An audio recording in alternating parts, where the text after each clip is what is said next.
James, we had this really great interview. What I really liked about this week's episode, we don't do this a lot, but we kind of honed in on one specific topic for the entire podcast. And I think people are going to come away from it really enlightened. You want to start off by let's talk about it.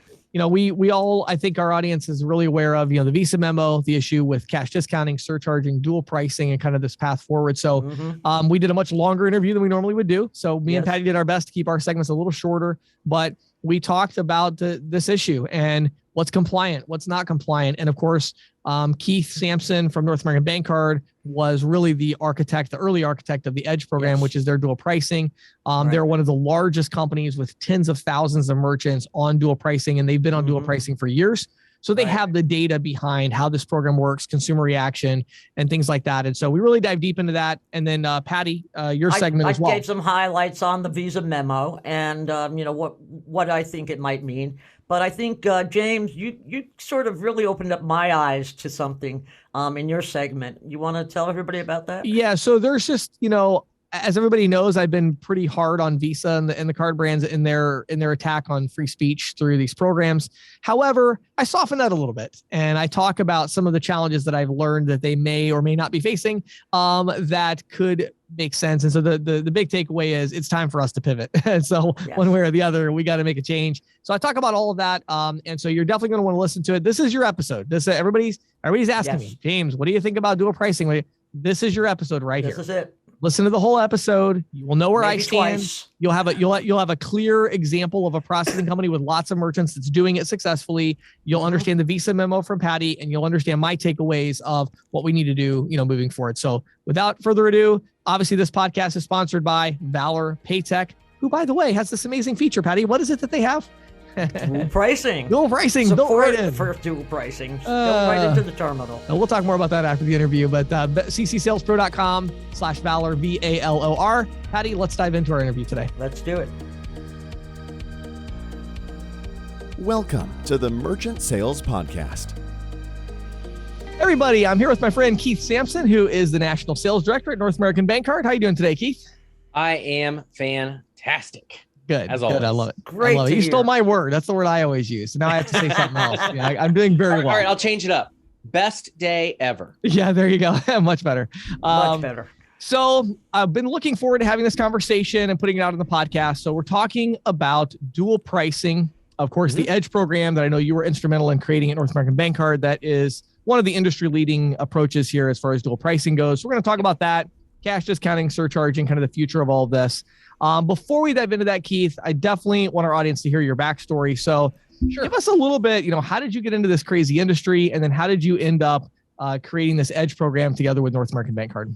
So I got into this industry April 2012. So this is my 10-year anniversary month. Nice. I'd have to go back and look at the day, whatever, to see the exact day. Right. Right. So 10 years in it. I spent 11 and a half years prior to that in the industrial laundry business. And that's pretty relevant because I brought over all the stuff we did there to be successful and kind of moved it into this industry, right? Really brought a different way of doing things because in the industrial laundry business, it's very service focused, right? It's not just dropping something off or plugging in a terminal and then never seeing again. I mean, you're setting it up for success for the route drivers to go in every single week. It's very relationship built. I mean, you are constantly winning that client's business every single week. I mean, essentially. And so I brought a lot of that mindset into the payment space. Another piece, which it will be relevant when we talk a little bit more about dual pricing, is really the exposure it gave me to working with a lot of different kinds of businesses. And the work I did there set me up to become a consultant because my CEO was very forward thinking about making sure, I ran sales, but I knew all the details. We had a key data meeting every single Wednesday where I knew how many napkins we folded. I knew our labor rate. I knew our ARs. I knew our APs, stuff that most salespeople don't know. I was immersed in, and so was every other leader, right? It really brought a level of accountability, transparency, and overall business knowledge, which, like I said, as we talk a little bit more about dual price, will make sense of how that background prepared me for doing what I did with the Edge program and a lot of what I do essentially in payments over the last 10 years. Sure. And so take us back a little bit and, when did Edge kind of start, the iteration? Give us a little bit of the background of kind of how you ended up, doing this Edge program. So it was roughly 2016, 17-ish when we started seeing like cash discount, like kind of emerging. Right. Yeah. And at that point we started having some sales partners going, hey, do we have any kind of a program where we can like pass the fees to the customer? We're starting to see this in our markets. And so I started diving in and doing some research. I'm going, yeah, this is relevant. We need to have something like this available for our sales partners. And I just started looking like when I go into something, like I'm like all in, like obsessively all in, and I'm bound and determined to become an expert in it. Right. Because again, that's how I know I become ridiculously confident. I become the ability to scale and teach and train by knowing it really well and inside and out.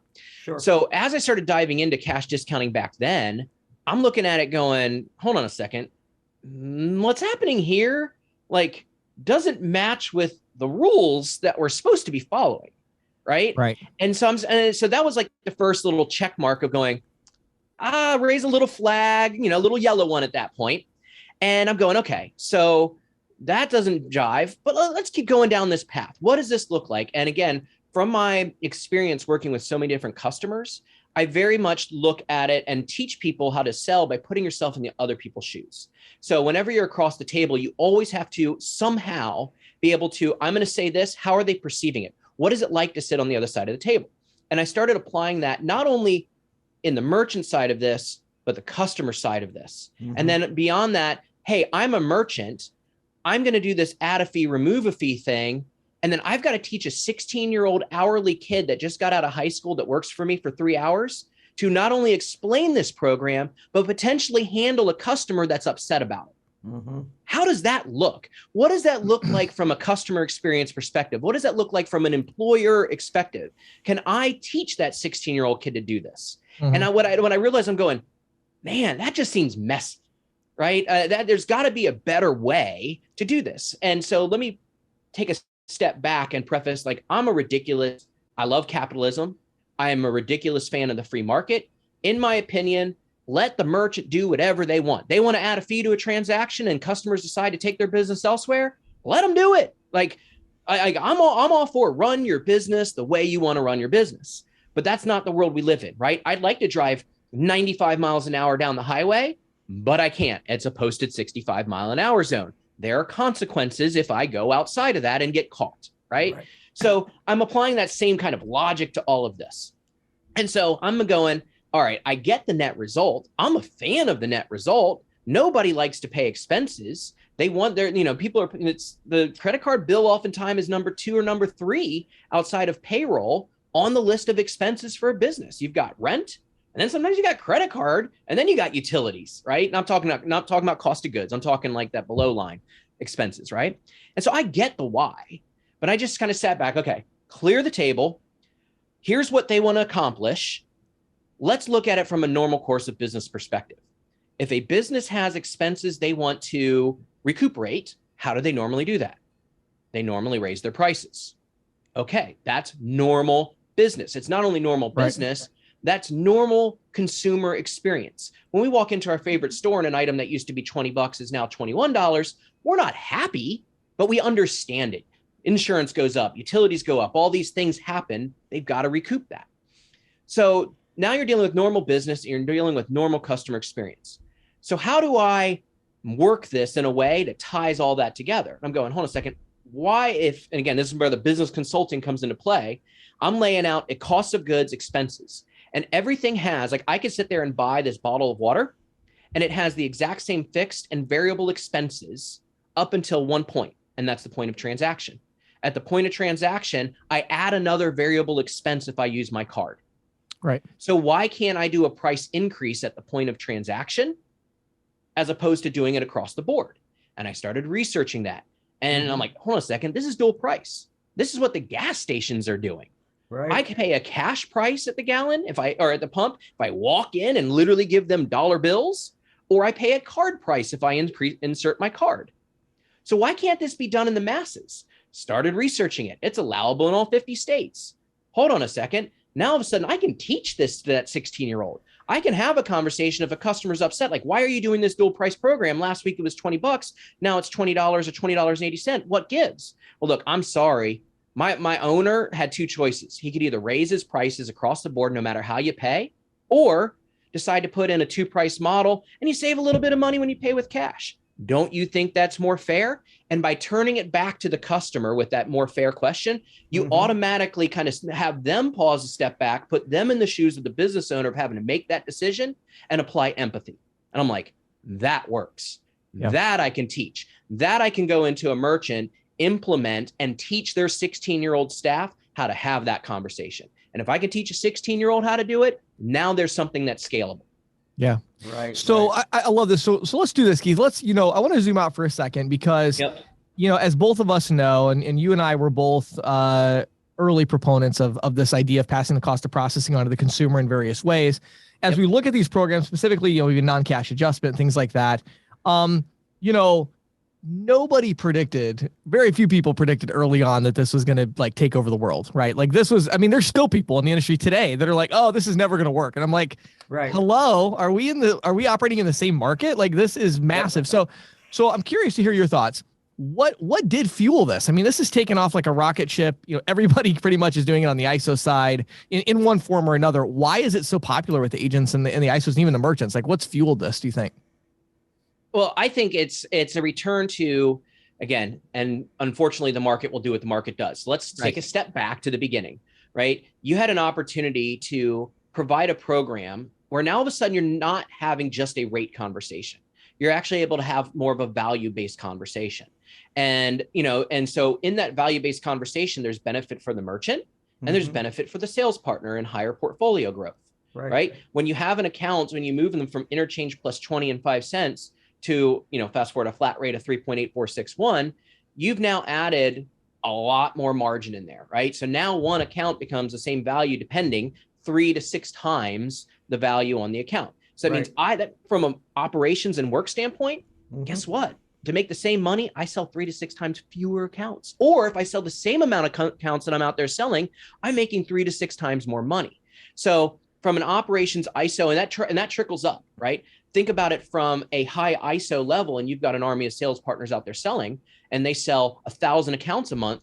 Do you want them selling 1,000 traditional, or you go to the other end of the spectrum and you want them selling 1,000 accounts that are worth 3 to 6 times? That means you're doing the profit of 3 to 6,000 accounts. Right. So everybody got behind that, and because of the immediate benefit to the merchant, of course. And again, I'm going to actually talk a little bit about how not to sell this type of space. But the easy path was, hey, do you want to save some money? How do you do that? How much are you spending on credit card processing? $1,000. Great. I can save you $1,000 a month. How? And they would go into their thing. That's a very price-driven conversation, but you still have some value in there. Right. So I think that's kind of where this whole thing took off. You pull COVID into it, and when everybody's looking to be creative, you have a consumer base that becomes more accepting of what merchants may or may not be doing to survive. You now all of a sudden have this perfect pot of ingredients that allows these types of programs to really expand and explode. Yeah. Right. Can you give me an idea? I just was wondering, Keith, you were talking about how you kind of got on this pretty early on, but it would seem to me that, maybe there were a couple of iterations that didn't work out, or, you started off with this iteration and then you had to build on it. Can you maybe talk about some of those earlier iterations? Yeah. So back in this 2017-ish is when we really started, when Edge really started to evolve, right? And at the time it was called Sultra Prime. And this is before technology was there. Like the idea was ahead of technology. So again, in that big roadmap purpose, I'm always imagining software driving the customer experience and it being driven through the actual receipts, changing based on the payment tender selected in the checkout experience. Okay. Yeah. Nobody had that at the time because nobody was thinking about it, right? Nobody was again, gas stations were doing it on their point of sale, but that's it. There wasn't like I can put a retail point of sale system in there, hit cash, and it put a cash price on the receipt, hit credit card as a payment tender, and it changes the line item per item, changing the subtotal and tax. It didn't exist. So then you had to trickle down, right? What was the next best way? And this is where you start playing in the gray a little bit to accomplish the thing, right? So the first iteration, had a non-cash adjustment. Like at first everybody was selling service fee or a customer fee or something like that. Or convenience fee, even worse. Convenience fee, right? That was my favorite those are the first iterations in this space. I had two fundamental problems with that. And it goes back to the customer experience, which I want to talk a little bit more here in a second. But one, the word fee is never a good customer experience. Right. Right. The second thing was, again, I always look at it from an application and scalable perspective. If I'm a server in a restaurant, do you think I want to bring a bill to a table that says service fee on there? What happens to my tips? Okay. Yeah. They go down. So if I'm a restaurant putting this program in and I have a service fee and my servers are making less money, do you think they're going to be behind this program or before this program? Right. You're going to have this internal, even at the table, I'm sorry, we have to do this. Like who wants that as an experience? So again, I get really granular with what these conversations look like and then dive it back. And I can't claim this for fact. I don't know. But I had conversations with a couple of people on our team, and I was like, we should call it a non-cash adjustment. It takes the word fee out of it, and it allows us to sit there and push from a sales perspective the idea of two prices, right? So the storyline became on a sales perspective, hey, all items have two prices. There's a cash price and a card price. You're going to see that difference collected in the non-cash adjustment. So we weren't selling a fee. We weren't adding a fee to all transactions and removing a fee like the industry was doing. So we were selling a different product. You end up, if you lay the receipts side by side, you still end up with basically the same net issue, but at least the storyline made more sense. At least it could be sold from a dual price model. There just wasn't the technology available then to do it the way that it could be done today. Yeah. Right. And then, so, all right. So you've got this non-cash adjustment, initially. Now I want to cover one other thing though. So before we go any further with this, the customer experience. So, our audience understands what we're talking about with dual pricing, but, let's talk about that for a second. So customer experience with true dual pricing. So you move from the non-cash adjustment to this true dual priced edge program where you don't add a line item at all, but explain that a little bit more of what is the customer experience when they walk into a merchant that's doing, the current version of edge. What does that look like for them if they want to buy an item that's $100 or something? How does that work? So this will drive down to the state level, right? And so this is something that hasn't really caught much steam yet in conversations online, in the Facebook groups and everything else, right? And, a lot of people think that moving to dual price by the card brands and them getting behind this is something that they're going to drive the customer experience. They're not. It has to do with the state, right? And so in my opinion, one of the reasons why the card brands can get behind the dual price model is that allows them to wash their hands of a certain segment of it, right? They say, you do this, it's not my job to make sure you're adhering to the state of Indiana or the state of New York or Washington State's rules to how you communicate that you have two prices. That's between you and the state. Because guess what? If you're in New York is one of the strictest. New York says you must have both prices listed on every single item, menu shelf, whatever, right? But they also have a very other stipulation that I don't think any other state has that I found, is they say the customer must do no math. So that means even true cash discount can't be done in New York by the ideas. Because if I walk in and let's say this is $1 in New York, and they say, oh, we offer a 4% cash discount. If they don't list that off as 96 cents or $1, the dual price, guess what? I have to do math. That means that merchant is violating state laws. That means if somebody complains to the state about them and somebody walks in and audits them, they're not paying a fine to Visa or MasterCard. They're now dealing with the state. Trust me, that's a game I don't want to be in. Okay. So I wanted to preface that the customer experience will vary state by state. All you have to do is Google the name of the state, customer communication pricing guidelines, something along those lines. You'll see Washington State dictates you must list both prices. So does California. California actually tends to pull in the POS as a segment of that, which is really interesting. Indiana, it's a little bit more vague. Indiana's like, hey, customers must clearly understand what they're going to pay when they pay. That's a little bit more open-ended. Can I communicate that with signage? If I do it properly, yes. I have customers where I've implemented a dual price and they didn't change all of their items, but what they did was just like a sale. When you walk in and you see Under Armour for sale on a rack at 20% off, they don't reprice all those items. There's a big 20% off sign, and then they give examples. If it's 20, it's now 16. If it was 50, it's now 40. Why can't we do that in reverse and clearly communicate it? That flies here in Indiana. Put that same logic in New York State. That is not going to abide by the state laws. So in my opinion, and I've mentioned this in other forms, like I'm actually opening a retail store here in the next couple months, and I'm putting dual pricing in. And even though in Indiana I could do signage, I'm not. I still think the best customer experience is somebody walks up and they see this item is either $100 in cash or $104 in card. Like a customer that is surprised very rarely ever creates a good experience. And I, first and foremost, I'm a fan of the merchant. I want to help merchants grow. That means in the details, I want to help them create great experiences for their customers. That's what's going to bring them back. That's how people are going to share it. And if you don't mind, can I flip it on the cash discount side, on the fee-based side? Yeah, go ahead. Sure. Yeah. Okay. So I've also said this in my talks and different things. I love this conversation because it really drives back the customer experience that everybody right now is like, freaking out about. Okay. But if I were to ask a room of 1,000 people, please raise your hand if you like paying a fee to buy something. Nobody's going to raise their hand, right? Another question around that is, okay, your merchants don't like paying fees. What do you think their customers are going to like about paying fees? They're not. So even when sales partners are out there selling, hey, just pass your fees off to the customer. Do you think that's creating a good customer experience or a bad customer experience? Right? You could have this amazing customer experience. I go in, I buy a mountain bike, let's say, and a knowledgeable staff. There's music. It looks off like they're hitting on all points. Very knowledgeable. I'm super excited to get this $1,000 mountain bike. I go to pay and I whip out my American Express and they say, oh, we're going to charge you a 4% fee to use your card. That 10 just went to a 9 or an 8. I'm not going to complain. I'm still going to buy the mountain bike. But you think I'm going to pull out my phone and post on Instagram how awesome this experience was like I was about to? Nope. That means by adding fees to transactions, you're potentially costing that merchant free attention when they're focusing on providing great experiences. Yeah. So I want a couple of things I want to unpack about what you just said here as my way of follow up. And I love that you kind of got ahead of me with my next question, and which I like. Sorry about that. No, I love it. That was good. So a couple of things I want to unpack about this. So first of all, let's clarify dual pricing as it relates to Edge. The scope of what you have built and what North American Bank Card offers is uniform in all 50 states, meaning Correct.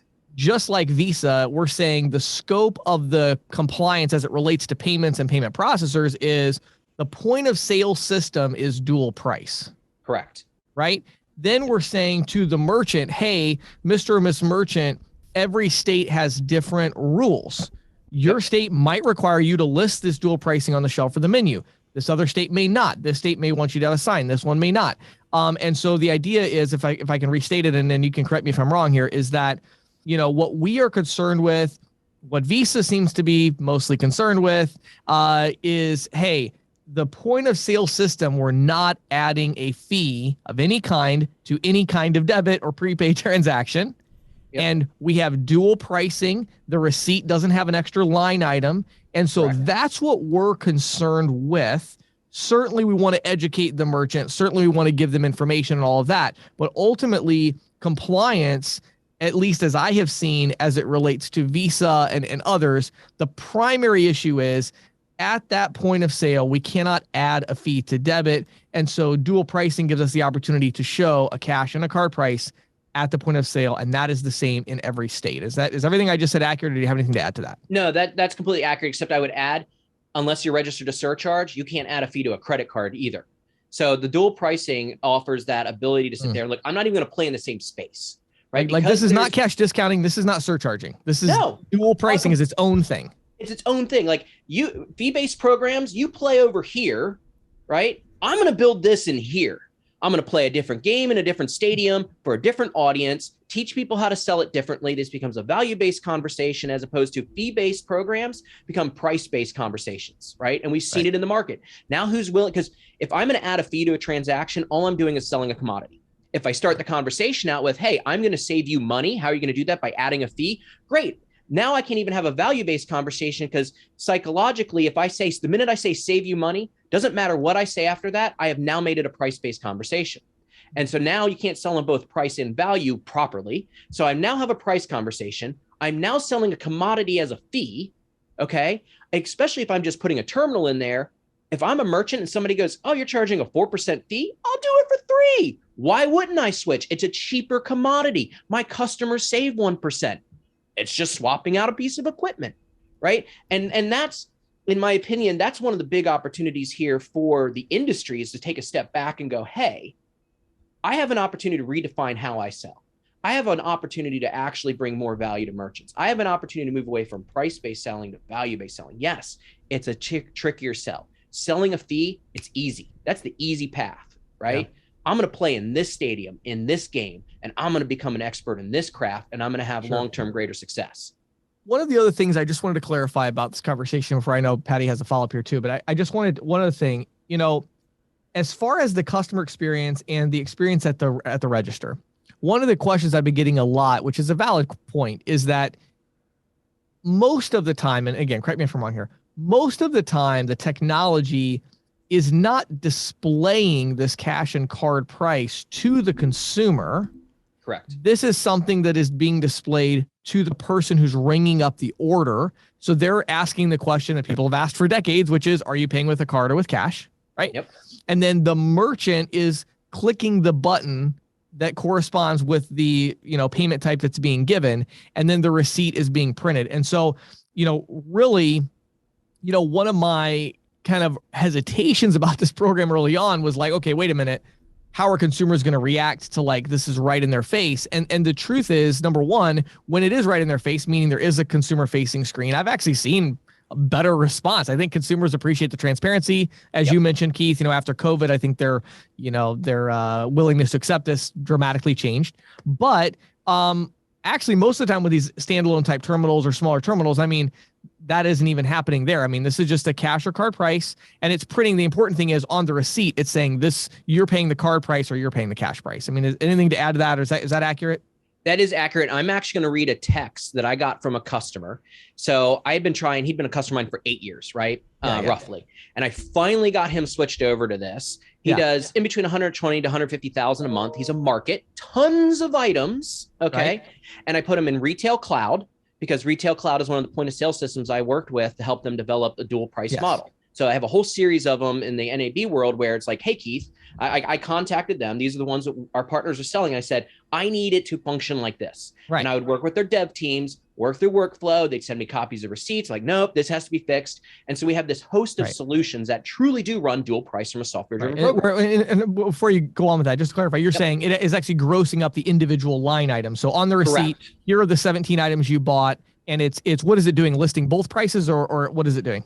So imagine, forget the tech side of how the system watches. And basically what you're saying is every item in the system has 2 prices. So this bottle of water is either $1 or $1.04, right? This remote is $100 or $104. I go into a store and that system is knowing that there's 2 prices for every single item.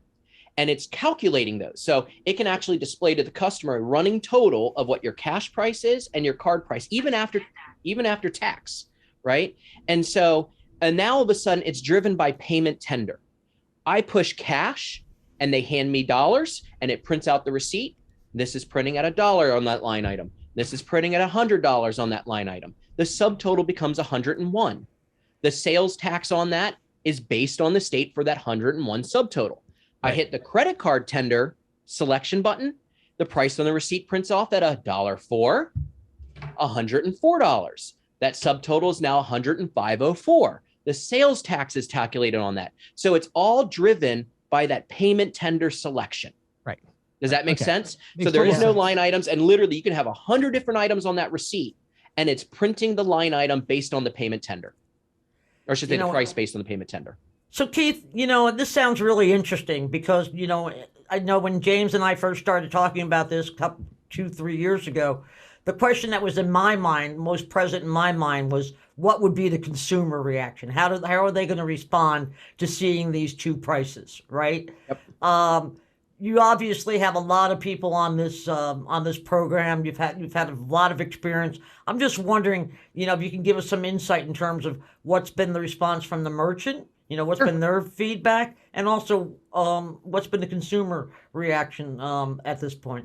Yeah, I'll read you a text message that I got from one of my customers not too long ago first, but I want to talk about what you just mentioned, the consumer experience. And this is where oftentimes people, not just in our industry, but in business as a whole, fail to connect and understand consumer experience and buyer behavior, right? So when you look at dual pricing versus adding a fee, okay, let's go to the gas stations. When was the last time you pulled up to a gas station and walked in and paid cash to save a couple bucks?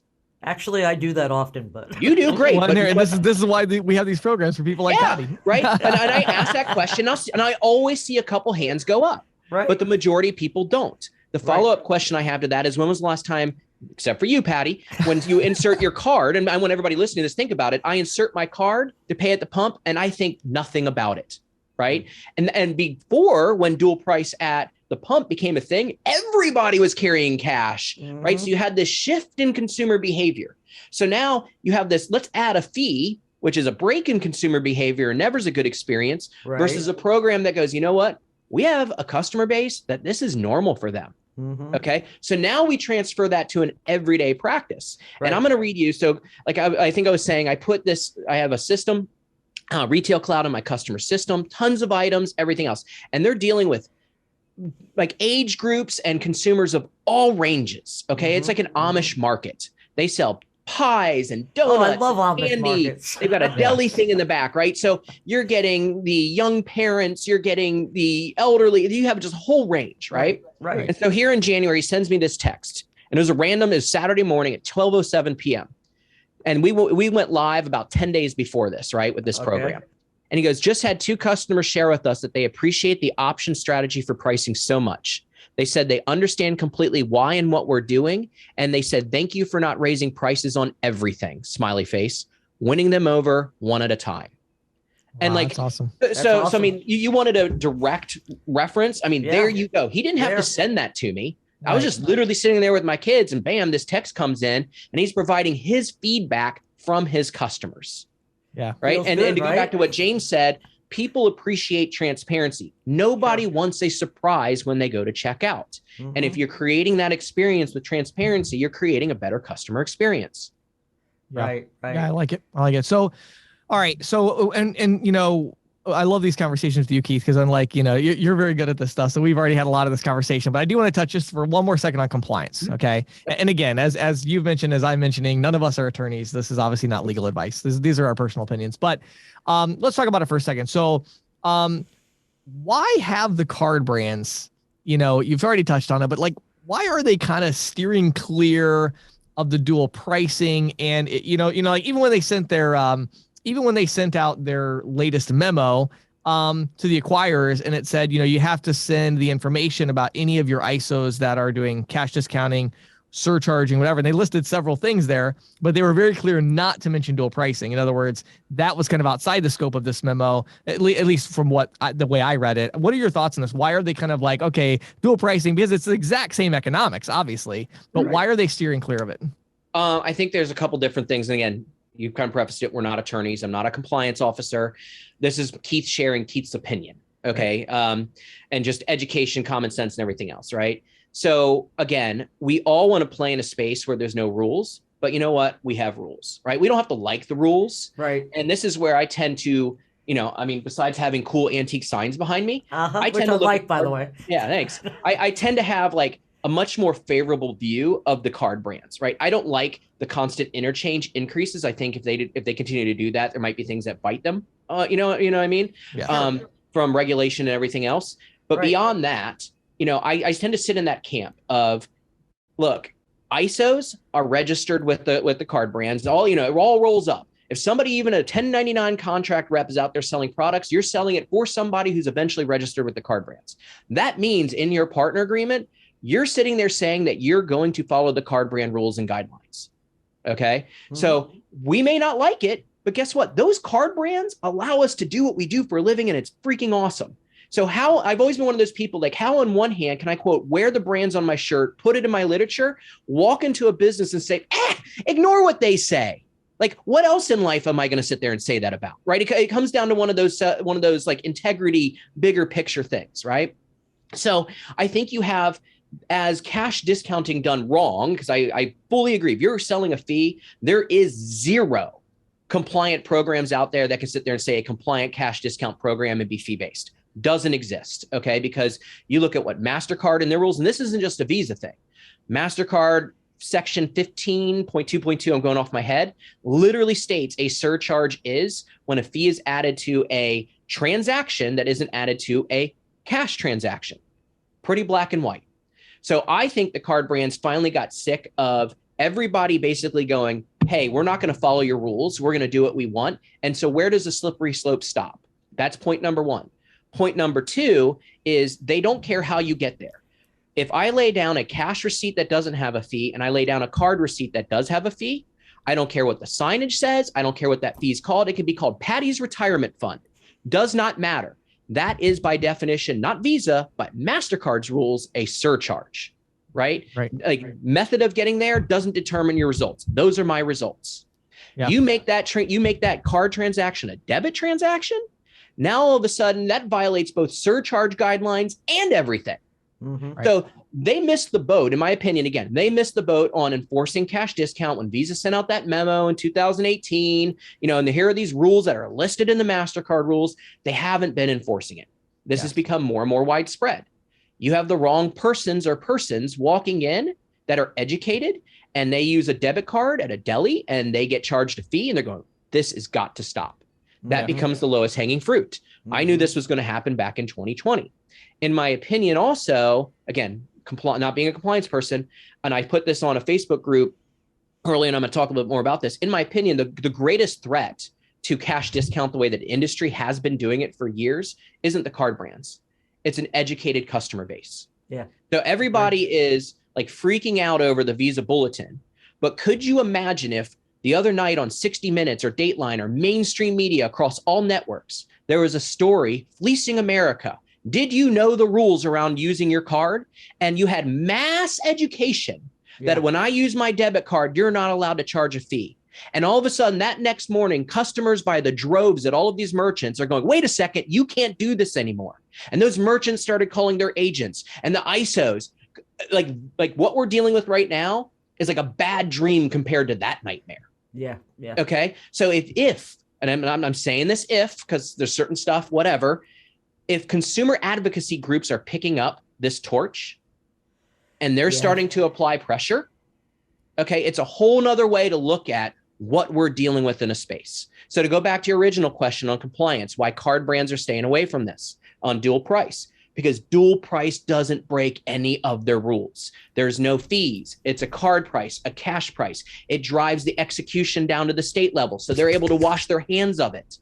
Right. And now all of a sudden it becomes a state issue on how they enforce the dual price experience for the consumer. So even from a card brand optics perspective, if they can sit there and go, nope, we have a path, we push it down to the merchant in the states to create that great customer experience. I'm sorry, consumer advocacy group, if you have a problem with this, you need to start taking it up with the states. They default the conversation. Again, this is just how I look at it from a much bigger picture than just crap, I'm not going to make as much money, or now I have to sell it a harder way, or they're just making my life difficult. No. You go out big picture, they're actually preserving the ability, I think, and for us to continue to make higher revenue than traditional processing and giving us a path to do that.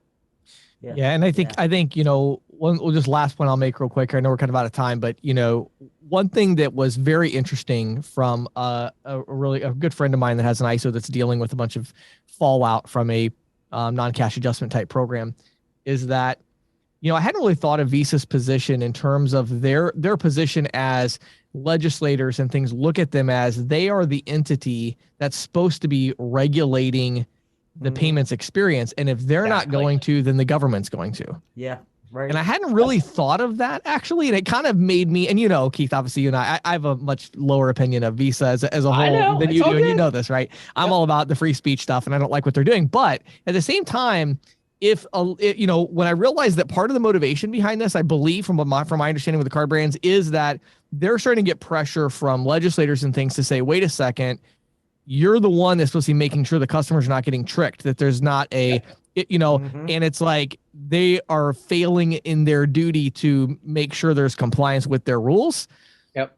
Well, I get it. Like that is a pretty, because again, for them, Visa cares about almost nothing other than not getting regulated. I mean, like literally, Well, let's be honest, money. right?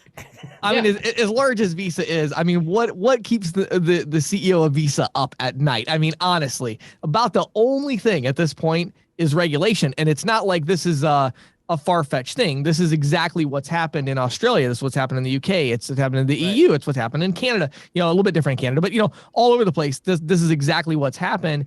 And so, talk about a huge fail at, if you're the CEO of Visa during the time where the government regulates your interchange in the US market, Yep. That's a career killer. That's a problem. So I think from that perspective, I'm a little bit less annoyed, right, by Visa for doing this, because I get it that like, okay, they have to do this. So anyway, Keith, you and I could go on talking about this for a long time, as Patty could as well. But since we're out of time, I want to make sure our listeners get a chance to hear how they can follow up. I know they're going to want to learn more about Edge. They're going to want to learn more about you. Where do they go to learn more and potentially sign up to do this program?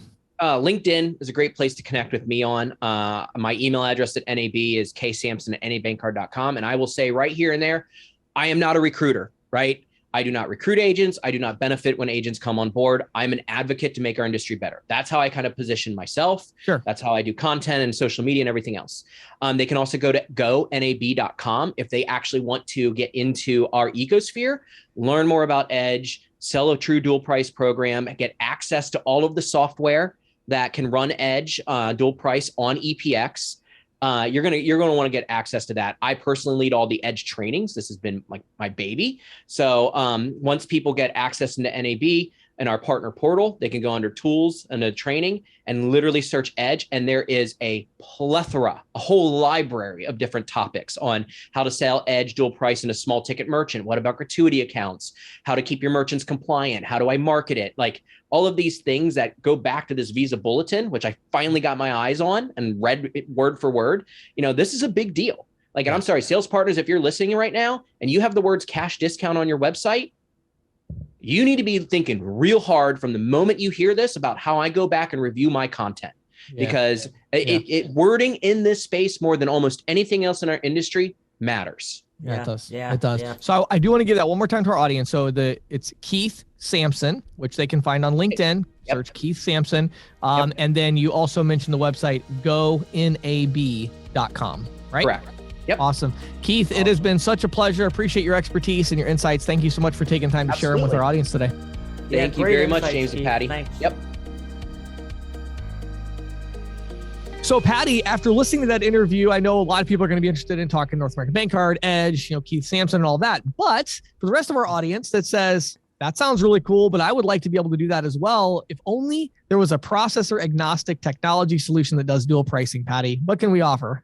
We can offer Valor Paytech. Yes. It's a perfect solution. I have to tell you, the more I've looked at this cash discounting topic and the move to dual pricing, Yes. the more I am really struck by what Valor Paytech has done.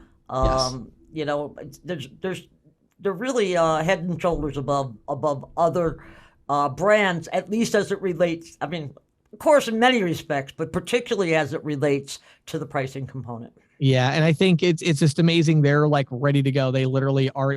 I called Eric several weeks ago when all this kind of blew up, and I said, "Hey, a lot of my consulting clients are asking options and stuff." And I said, "I'm assuming that you guys already have the dual pricing feature ready to go," because I knew that they were doing it for some companies, but I wasn't sure if it was like publicly available. He's like, "Oh yeah, they just flip a switch, good to go." And I'm like, "Of course, Perfect, of course." So if you're looking for processor agnostic solutions for dual pricing, and you want to be able to do that on the terminal. Still need to change the sign, other things we've talked about, and we're going to talk about the different segments, right? But you can do that with Valor Paytech. There's literally a feature, you have to literally click a button and change it from the non-cash adjustment, the old way, to grossing it up with the dual pricing, and it's not going to print the line item on the receipt, and instead it's going to have either the cash price or the card price. And so fantastic. Definitely check it out. ccsalespro.com/Valor, VALOR. ccsalespro.com/Valor, VALOR. And now, here is questions from the field with James Shepard. So Patty, obviously questions from the field today. I want to continue talking about this dual pricing, cash discounting, non-cash adjustment, et cetera, et cetera. So first of all, I was really excited to be able to get Keith on and actually get somebody on the podcast to talk about this.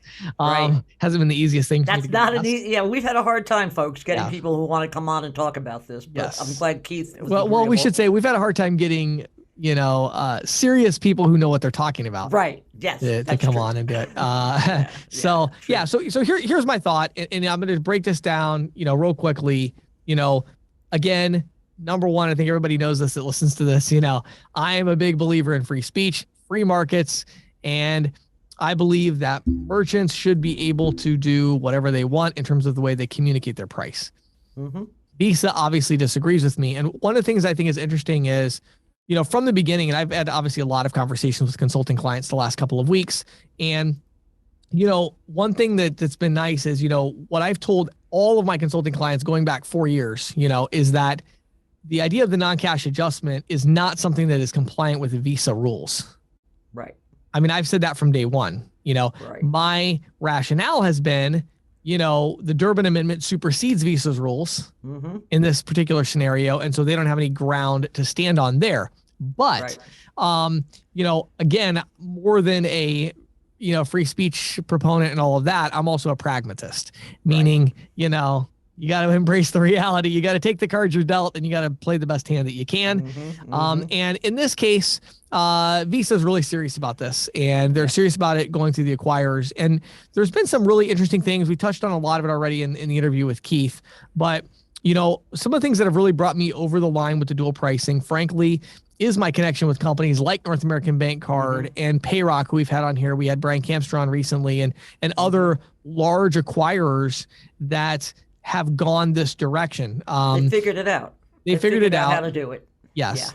Yeah. And most importantly, this is not a shot in the dark here. This is not some crazy, oh, James is pulling out of his hat this idea of we should just do dual pricing. Like, let's see if that works. No, these companies have tens of thousands of merchants that have been doing this program for years.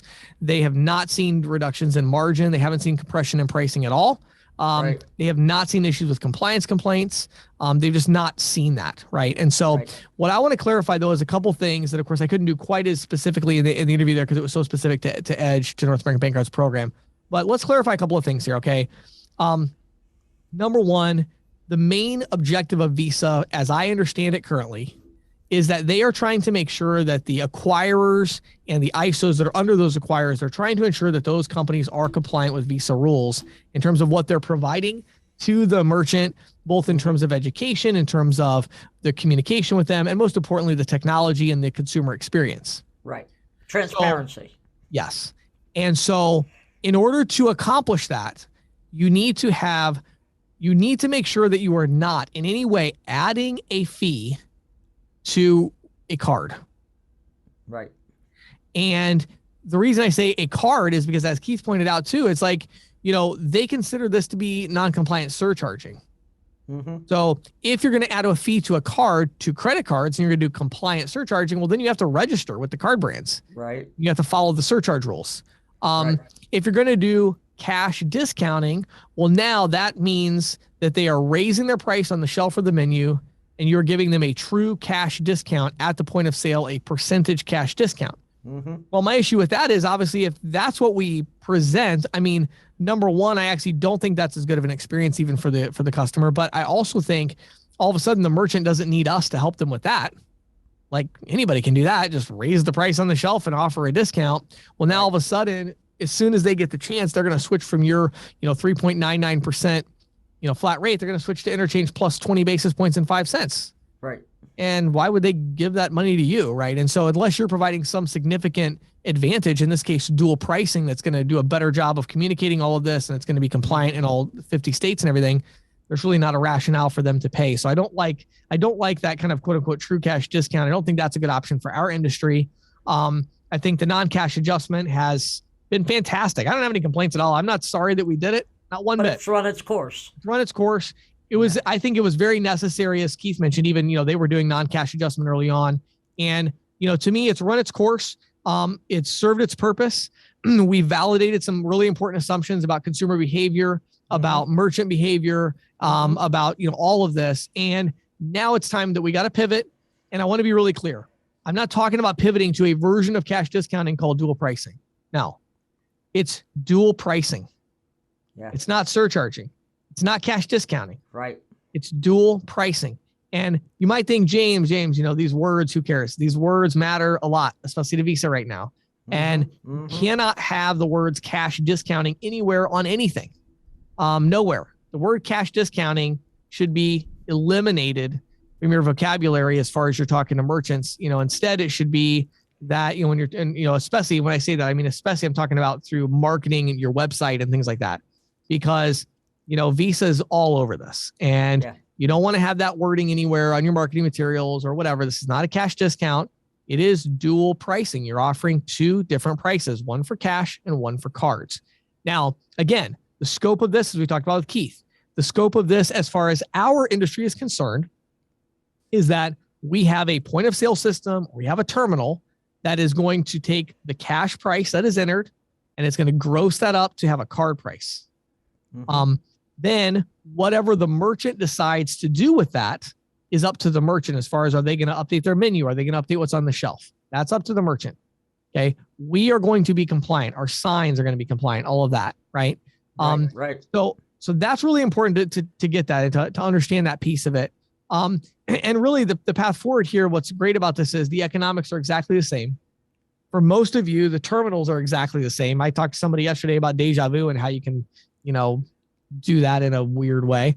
But obviously most of you are using Valor Paytech, our terminals that we recommend for our sponsor. And, they have a setting you can change to do this. And so there's, we shouldn't hopefully have too big of a deal there. Last thing that the technology foundation has been laid for it. It's just a matter of implementing, just a few minor changes. It is. And again, even if you have to swap out the terminals, show the merchants the memo from Visa. Well, yeah.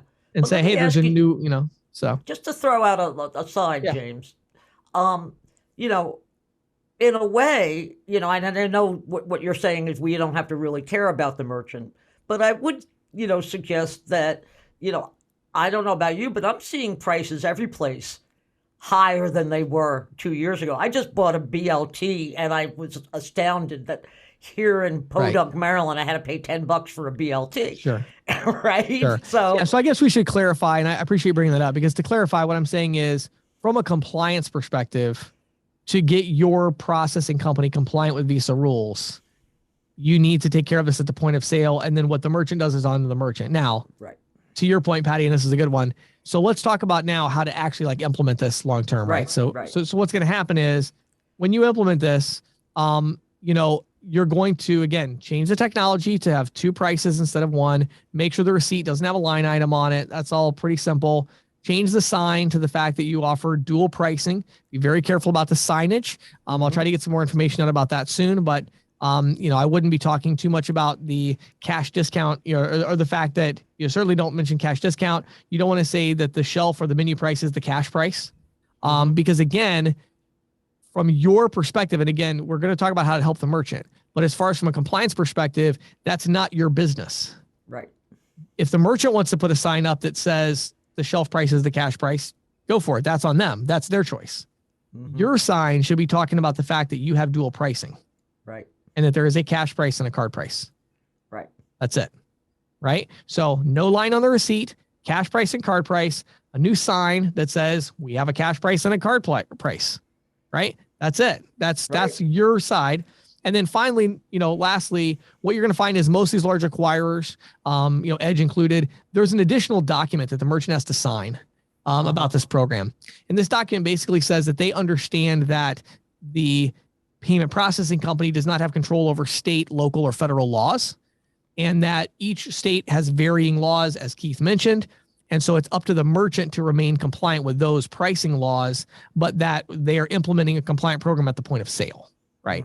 And so having the merchant sign that. So now that we've had all that foundation, Patty, now let's talk about what happens when we have an issue. Okay. So now the, merchant gets a complaint, goes to the card brands. Card brands reach out to the ISO and say, hey, one of your merchants is doing a non-compliant, surcharge program because the price on the shelf is different from the price of the counter. Now, what you're going to find is that complaint is going to be exceedingly rare so far in my experience. And again, I'm not an attorney. This is not legal advice, but so far in my experience, the experience of others I've talked to, that is pretty rare. And the reason is because Visa, the only thing that Visa sees when they get a compliance complaint is what? The receipt and the sign. They get a picture of the sign. Well, if the receipt says card price, whatever, and the sign says we have dual pricing, well, that's all the Visa is going to see. Right. And so now the consumer might also put in their complaint that, hey, the price in the menu or the shelf was X, but that just doesn't happen very often. And when it does, if it does, and Visa reaches out and says this is a problem, well, you would send them the letter signed by the merchant that says, look, our solution is compliant. Here's how our solution works. It is dual price. Right. Sure. The fact that the merchant's not, we'll talk to the merchant and do our best to help them, but that's not on you as the ISO or the agent or the acquirer. That's on the merchant, right? Now we reach out to that merchant and now we say, hey, look, these laws are changing. They're evolving over time.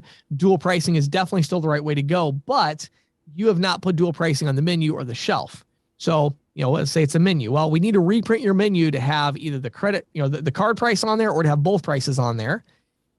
Or we could say compliant surcharging. So we could change it to that. But, at that point, that one merchant that's had that problem, they could make that choice at that point of how they want to proceed. Yeah.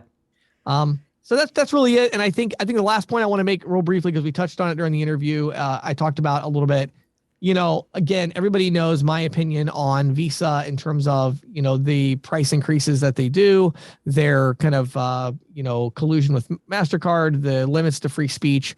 Obviously, I have friends that work at Visa, but I'm just saying as a company, in terms of their approach to this particular issue, I've not been a big fan. However, I do want to make a caveat here because, after getting a little more information, I don't totally disagree with Visa on this one, actually. Because James is changing ever so slightly. I'm seeing a little bit of the other side. I'm having a tiny bit of compassion for Visa here. Them and their, the poor company with all these billions of dollars in profits. Right. I'm having a little compassion. But no, let's face it, where Visa and I share a lockstep agreement is we do not want our industry regulated. Okay. So hopefully everybody listening understands we do not want our industry regulated. And the fact is that if this keeps going out of control, I just wrote about this in my column for the Green Sheet. If interchange keeps going up and up and up, I mean, I saw a report from the Kansas City Fed that showed average interchange here in the U.S. The only countries that outstrip us are the Ukraine, Russia, these Kazakhstan, countries that I can't even pronounce, and Moldova. Do we really want to be in that, and the fact is many of the others are lower because they've been regulated. Right. Well, that is the reason. And again, for Visa, this is why one of the reasons I really despise the way that they do the increases and all that, because of the risk it poses to our entire industry for regulation. But in this one little instance here with this whole non-cash adjustment, non-compliant surcharging, apparently this idea has been floated. It's been floated from legislators, regulators, etc. Well, Visa, if you can't control your own network, it's become so large, then the government's going to have to step in and do something. And I haven't totally validated all that, and I don't know exactly what was said and who said it, but there have been letters from Senator Durbin to the card brands that pretty much, I saw one just the other day that, the merchants sent theirs, and then the senators sent one to Visa and MasterCard. They are. But again, though, that they're in communication. Those letters, though, to clarify, that's about the price increases. Whereas true, but but they also say, like in one letter that Durbin sent to Visa and MasterCard. Yeah. Okay. He says, you're going to raise these prices, even though you had billions of dollars in profits last year. This just doesn't seem to jive. It doesn't look right. And then you had the CFPB chief a couple weeks ago saying, when prices are increased in lockstep, it doesn't look right.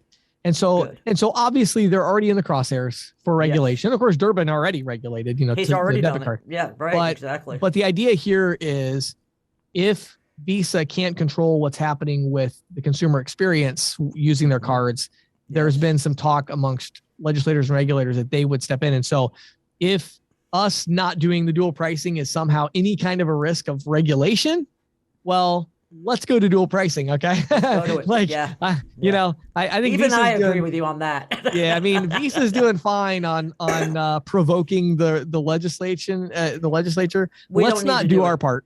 Yeah, let's get out of that particular one, So anyway, that's my thought on it. That's where I'm standing on it right now with all the information that I have. If you have thoughts, questions, additional information, feel free to reach out, james@ccsalespro.com. And obviously we'll continue to keep you up to date on this. Thanks, James. This is the Insider's Report with Patty Murphy. So, James, that we've talked about, and there's been a lot of buzz in the industry about Visa cracking down on surcharging and cash discounting. I just wanted to share with everybody, I happen to have come across a copy of a memo that I'm sure a lot of people have it by now, but maybe not everybody, that Visa sent out to acquirers. Basically, what they're saying is that they are doing random audits of merchants and have found several to be in violation of their surcharge and or their cash discounting rules. Right. Maybe in cases where surcharges were assessed on debit cards or they were higher than the cost of acceptance.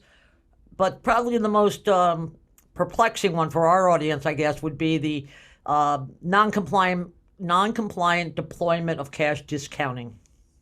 Right. And the letter drives home the point that acquirers are responsible for ensuring registered merchants comply with the terms of their agreements, their merchant agreements, and that ISOs are held to these same standards. And in this case, they said this particular acquirer, maybe while they weren't any compliance cases involving them, Visa still wants them to go validate compliance of any surcharging or discounting programs throughout their merchant portfolios. Right. And to report back with contact information on all their ISOs that are selling these services. Right. So that Visa can validate. And, and for somebody with a large portfolio, that's going to be pretty Herculean because they only have 60 days to respond. This particular letter was sent out in early April, so they would have till early June to comply. So, I think there's definitely some reason for concern.